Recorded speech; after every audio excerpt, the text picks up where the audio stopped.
What's going on, guys? FlickFi here, and welcome to another career mode player review. Today we're going to be having a look at a young Bundesliga prospect, Pierre-Emile Højbjerg. He spent last season on loan at Augsburg, and of course he did help clinch Augsburg a spot in the Europa League with a fantastic goal. I'll leave a link to that in the description. But if you guys do go on to enjoy this review, let me know down in the comments section below and leave a like on this video, as well as if you want to leave any player suggestions, go ahead and do that in the comments. But let's jump into the review today. At the start of career mode, Højbjerg is a 71 rated center midfielder, 19 years old, has a value of 1.1 million and is showing great potential.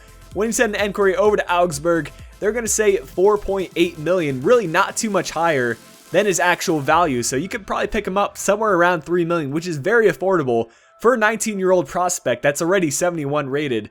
And that's a lot higher than a lot of players that I've reviewed in the past. But we'll take a look at his player information.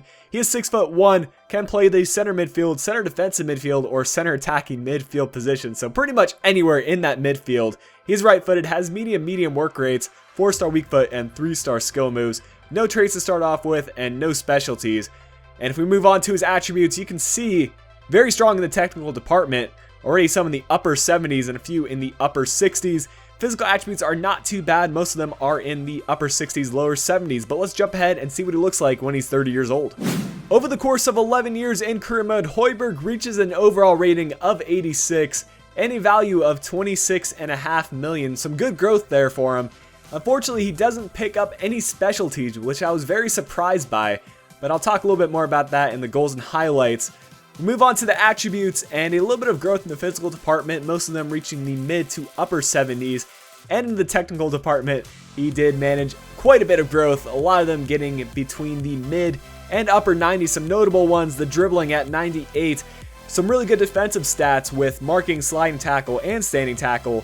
And of course, his passing is just tremendous, but I'll talk a little bit more about his pros and cons in the goals and highlights.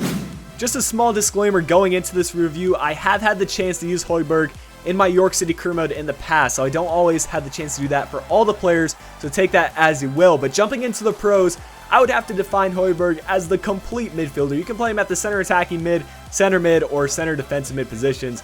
He has the stats to play well in each of those positions, and that is a tremendous trait to have, because you don't see that for a lot of players in career mode. Also, his weak foot is 4 stars, so you can pretty much use his left or his right foot with ease, and that definitely comes in handy quite a bit. His dribbling is also tremendous, 92 ball control, 98 dribbling. It means that you can get around pretty much any defender in game with complete ease. His passing is also incredible, 93 long passing, 97 short passing, means that you can find your strikers up top or even your wingers out on the sides.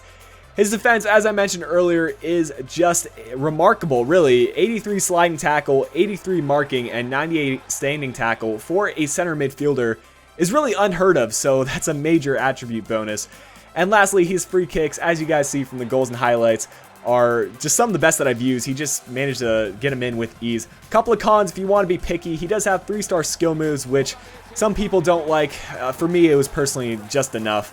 And also, his pace could be higher, but it's in the mid to upper 70s, which is enough for a center midfielder in my opinion. And lastly, his finishing is a little bit low, so I wouldn't recommend shooting inside the box too often with him.